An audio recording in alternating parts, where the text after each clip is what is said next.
Hello दोस्तों, नमस्कार। बहुत है स्वागत है आपका एग्जाम गुरुजी चैनल के डेली करंट अफेयर्स के वीडियो में। आज 1 सितंबर 2020 है और आज के वीडियो की पीडीएफ डाउनलोड करना मत भूलिएगा। ये पीडीएफ आपको हमारे टेलीग्राम चैनल से मिल जाएगी, जिसकी लिंक नीचे डिस्क्रिप्शन में दी गई है। उसके अलावा ये पीडीएफ आप हमारी एप्लीकेशन एग्जाम गुरुजी ऐप से डाउनलोड कर पाएंगे। ये आप गूगल प्ले स्टोर से डाउनलोड कर सकते हैं। अगर अभी तक आपने ऐप डाउनलोड नहीं किया है तो ऐप डाउनलोड जरूर कर लें। आगे बढ़ेंगे, बात करेंगे थॉट ऑफ द डे की। जो आज का हमारा मोटिवेशनल पावरफुल थॉट है कि वक्त आपका है। अब इस वक्त को आप जैसे चाहे यूज़ कर सकते हैं। इसको आप सोना बना सकते हैं, यानी इसको कन्वर्ट कर सकते हैं गोल्ड में, यानी इसको धन की तरह यूज़ कर सकते हैं, या इसको सोने में, यानी कि लगातार खोए रहने में, लगातार परेशानियों में, लगातार दुख में बिता सकते हैं। तो आप सोएंगे तो लगातार परेशानियां होंगी, लगातार दुख आपको होगा, और सोना बनाएंगे तो आपको जीवन में उन्नति मिलेगी, प्रगति मिलेगी और सफलता मिलेगी। तो आपके पास वक्त आपका है और ये वक्त बिल्कुल लिमिटेड है। एक समय के बाद ये खत्म हो जाएगा और जब खत्म हो जाएगा तब आपके हाथ में सिवाय पछताने के कुछ भी नहीं रहेगा। तो अपने इस वक्त का बहुत अच्छे से यूज़ कीजिए। इसी थॉट के साथ आगे बढ़ेंगे, बात करेंगे क्विक रिवीजन कल के पढ़े गए करंट अफेयर के प्रश्नों की। पहला प्रश्न है कि अनलॉक 4 गाइडलाइंस के निम्न में से किन के शुरू होने के निर्देश दिए गए हैं? तो ये मेट्रो रेल के। दूसरा प्रश्न, अंतर्राष्ट्रीय लघु उद्योग दिवस कब मनाया जाता है? तो ये 30 अगस्त को। तीसरा प्रश्न, देश की पहली रोल ऑन रोल रेल सेवा का शुभारंभ कहाँ किया गया है? तो इसका बेंगलुरु में। चौथा प्रश्न है कि भारत किस देश में होने वाले बहुपक्षीय सैन्य अभ्यास कावकाज 2020 में भाग नहीं लेगा? तो इसका आयोजन रूस में होना है। पांचवा प्रश्न है कि किस कंपनी ने फ्यूचर ग्रुप के खुदरा और थोक कारोबार को खरीदा है? तो ये रिलायंस ने खरीदा है। छठवां प्रश्न है, भारत का पहला अंतर्राष्ट्रीय महिला व्यापार केंद्र कहाँ स्थापित किया जाएगा? तो इसकी स्थापना केरल में होगी।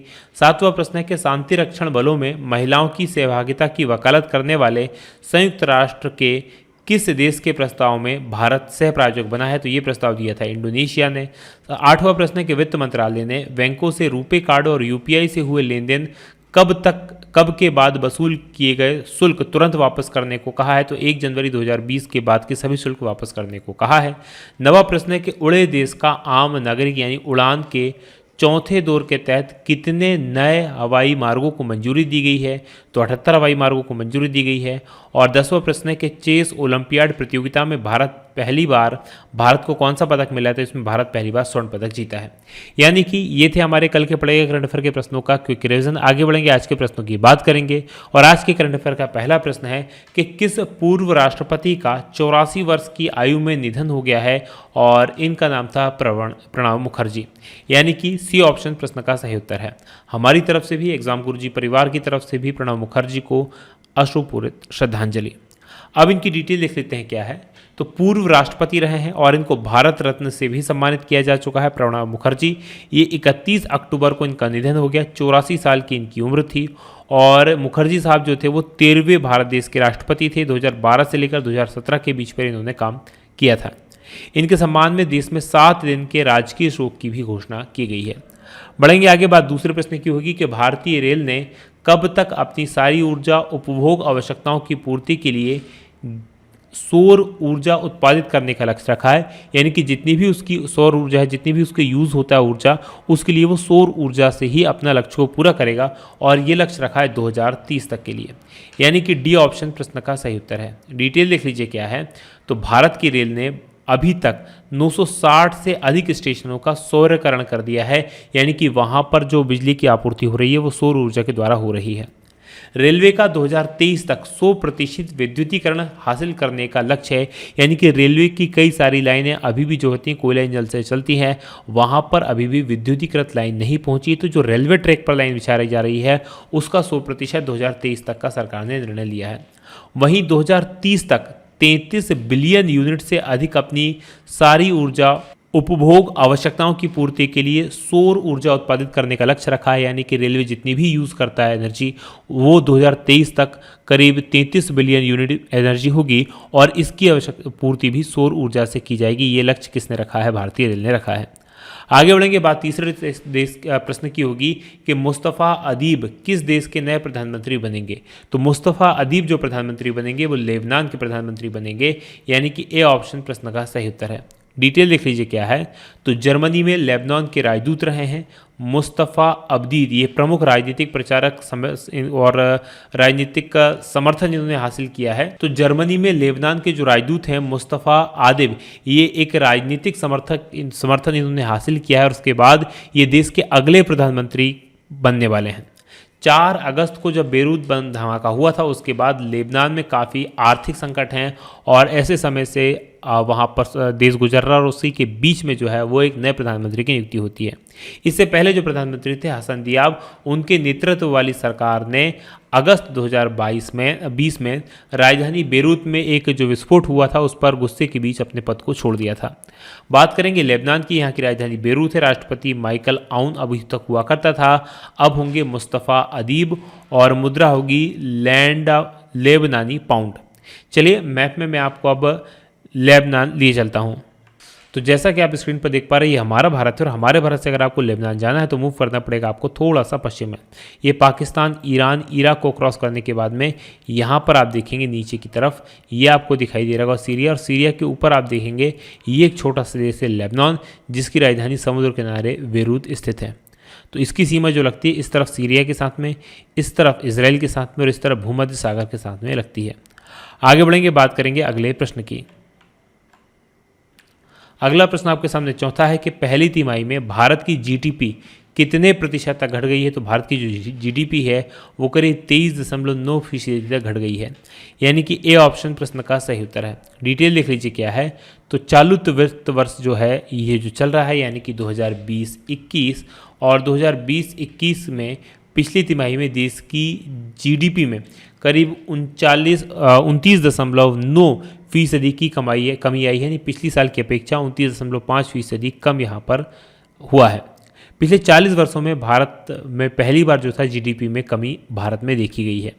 विश्व बैंक की बात करें तो विश्व बैंक ने इस साल की जो अर्थव्यवस्था उसका अनुमान लगाया है 3.2% का, जबकि आईएमएफ की बात करें तो इसने 4.5% का अनुमान लगाया है और एडीबी ने 4% की कमी आने का अनुमान लगाया है। बढ़ेंगे आगे, बात करेंगे पांचवें प्रश्न की कि ओणम त्यौहार किस प्रदेश में मनाया जाता है। तो ओणम एक त्यौहार है जो दक्षिण भारत में मनाया जाता है और दक्षिण भारत में भी ये केरल का त्यौहार है, यानी कि सी ऑप्शन प्रश्न का सही उत्तर है। हालांकि अब धीरे धीरे इसको जो है सभी लोग और देश विदेशों में भी मनाते हैं, तो इसकी डिटेल देख लीजिए क्या है। तो देश भर के अंदर 31 अक्टूबर को ओणम का त्यौहार पूरे उत्साह के साथ जो है मनाया जा रहा है। ये आपको याद रखना, 15 अक्टूबर को मनाया जाता है और ओणम को खासतौर पर खेतों में जो फसल की अच्छी उपज है उसके लिए मनाया जाता है, तो यानी खेती से जुड़ा हुआ है त्यौहार है। ओणम दक्षिण भारत में विशेष कर से केरल राज्य का त्यौहार है, तो ये भी आपको याद रखना है, कई बार पूछ लिया जाता है। ओणम पर खास तौर पर चावल, नारियल के दूध और गुड़ डालकर खीर बनाई जाती है और इसी का भोग लगता है। आगे बढ़ेंगे, बात करेंगे अगले प्रश्न की जो कि केरल है। तो मैप में देख लीजिए, यहाँ पर ये केरल है। केरल की राजधानी तिरुवनंतपुरम है, मुख्यमंत्री पी विजयन है, राज्यपाल आरिफ मोहम्मद खान है। लोकसभा की यहाँ पर 20 सीटें हैं, राज्यसभा की यहाँ पर देखेंगे तो 9 सीटें हैं, विधानसभा की 141 सीटें हैं और प्रमुख नेशनल पार्क्स की बात करेंगे तो एरवाकुलम नेशनल पार्क है, साइलेंट वैली है, पेरियार है, अनाईमुडी है, एरविकुलम है और माथी केतान भी है। ये थे हमारे प्रमुख बांध। बात करेंगे अब यहाँ के प्रमुख उद्यान, बात करेंगे प्रमुख बांधों की। तो इडुक्की बांध है जो कि पेरियार नदी पर बना है और पिची बांध है जो कि मनाली नदी पर बना हुआ है। आगे बढ़ेंगे, बात छठवें प्रश्न की होगी कि राष्ट्रीय लोक वित्त एवं नीति संस्थान यानी कि NIPFP इसका निदेशक नियुक्त किया गया है। तो इनमें से किन्हें इसका निदेशक बनाया गया है। तो ये बनाए गए हैं पिनाकी चक्रवर्ती, यानी कि ए ऑप्शन प्रश्न का सही उत्तर है। डिटेल देख लीजिए क्या है। तो अर्थशास्त्री हैं पिनाकी चतुर्वेदी, उनको राष्ट्रीय लोक वित्त एवं नीति संस्थान इसके निदेशक के रूप में इनकी नियुक्ति की गई है। ये 15 अक्टूबर से अपना कामकाज संभालेंगे और उसके बाद चक्रवर्ती यानी कि काफ़ी कुछ जगह से तोड़े मुड़े हुए जो हैं रतिन रॉय, उनका स्थान ये लेंगे। भारतीय रिजर्व बैंक के पूर्व गवर्नर उर्जित पटेल ने हाल ही में NIPAP इसके चेयरमैन पद का जो है संभाला था। ये आपको याद रखना है। यहाँ आपको याद रखना है कि जो भारतीय रिजर्व बैंक है उसके पूर्व गवर्नर उर्जित पटेल ने हाल ही में NIPF के चेयरमैन का पद संभाला है। आगे बढ़ेंगे, बात राष्ट्रीय लोक वित्त एवं नीति संस्थान यानी कि NIPFP की बात करें तो इसकी स्थापना हुई थी 1976 में। मुख्यालय जो है नई दिल्ली में है, मैराथन उर्जित पटेल है। आगे बढ़ेंगे, बात 7वें प्रश्न की होगी कि किस राज्य में 31 अक्टूबर 2020 से सीप्लेन सेवा शुरू की होगी, और ये सेवा शुरू होगी गुजरात से, यानी कि ए ऑप्शन प्रश्न का सही उत्तर है। डिटेल लिख लीजिए क्या है। तो पहली बार गुजरात के जो सिम्प्लेन सेवा है, राइट, यहाँ पर 31 अक्टूबर 2020 से ये शुरू किया जा रहा है, और सिम्प्लेन सेवा अहमदाबाद के साबरमती रिजर्व फ्रंट जो है वहाँ से गुजरात में केवड़िया के स्टैचू ऑफ यूनिवर्सिटी तक निर्बाध और किफ़ायती हवाई यात्रा प्रदान करेगा, ताकि इसी प्रकार की कोई अप्रिय घटना हो तो ताकि उसको रोका जा सके। तो सी प्लेन बेसिकली पानी में चलता है। सरदार वल्लभ भाई पटेल की जयंती पर कुछ शुल्क की जाने वाली सी प्लेन सेवा का संचालन डाई स्पेस जो स्पाइस जेट है वो अभी वहन नहीं कर सकती है, तो ऐसा भी माना जा रहा है। बढ़ेंगे आगे, बात करेंगे गुजरात की। तो मैप में देख लीजिए, ये गुजरात है, यहाँ की राजधानी गांधीनगर है, राज्य मुख्यमंत्री यहाँ के विजय रूपाणी हैं, राज्यपाल आचार्य देवव्रत हैं। वहीं लोकसभा की बात करें तो 26 सदस्य हैं, राज्यसभा की बात करें तो 11 सदस्य हैं, विधानसभा की बात करें तो 182 सदस्य हैं, और प्रमुख राष्ट्रीय उद्यानों की बात करें तो गिर नेशनल पार्क है, ब्लैक बक नेशनल पार्क है, बसंता नेशनल पार्क है, और गल्फ कच्छ नेशनल पार्क यहाँ पर है। बात करेंगे यहाँ के प्रमुख बांधों की, तो उकाई बांध है जो कि ताप्ती नदी पर है, धारुई बांध जो कि साबरमती नदी पर है, और सरदार सरोवर बांध जो कि नर्मदा नदी पर बना हुआ है। आगे बढ़ेंगे, बात करेंगे अगले प्रश्न की। बात करेंगे 8वें प्रश्न की कि किस राज्य में मेजर ध्यानचंद विजय पथ योजना का शुभारंभ किया। तो इसका जो उत्तर है वो सही है उत्तर प्रदेश। उत्तर प्रदेश इसमें इस प्रकार की योजना शुरू की है, यानी कि ए ऑप्शन प्रश्न का सही उत्तर है। डिटेल लिख लीजिए क्या है। तो उत्तर प्रदेश की सरकार द्वारा शुरू मेजर ध्यानचंद विश्वास पथ योजना की शुरुआत की गई है, और इस योजना के तहत उत्तर प्रदेश के राज्य के 19 जो अंतर्राष्ट्रीय खिलाड़ी हैं उनके घरों तक पानी और पक्की सड़क जो है पहुंचाई जाना है। इन योजना में लाभान्वित होने वाले जो खिलाड़ी होंगे उनको आने वाले 191 अंतर्राष्ट्रीय खिलाड़ियों में भारतीय तेज गेंदबाज जैसे भुवनेश्वर कुमार, पूर्व तेज गेंदबाज प्रवीण कुमार, पीयूष चावला और मोहम्मद कैफी, ये जो है वो आपको याद रखना कि जिनके घर तक ये पक्की सड़क और नाली पहुंचाई जाएगी। बढ़ेंगे आगे, बात उत्तर प्रदेश की देख लेंगे। तो उत्तर प्रदेश भारत का सबसे अधिक आबादी वाला राज्य है। यहाँ की राजधानी लखनऊ है, मुख्यमंत्री योगी आदित्यनाथ है, राज्यपाल आनंदीबेन पटेल है। ये आपको याद रखना है। लोकसभा की यहाँ पर 80 सीटें हैं, राज्यसभा की 300 सीटें हैं, और विधानसभा की 403 सीटें हो जाती हैं। ये आपको याद रखना है। बात करेंगे यहाँ पर विधान परिषद की। तो विधान परिषद यहाँ पर 100 सीट्स हैं। अब प्रमुख राष्ट्रीय उद्यानों की बात करें तो दुधवा नेशनल पार्क यहाँ पर है, नेशनल चंबल अभ्यारण्य है, पीलीभीत टाइगर रिजर्व है, और नवाबगंज पक्षी बिहार है।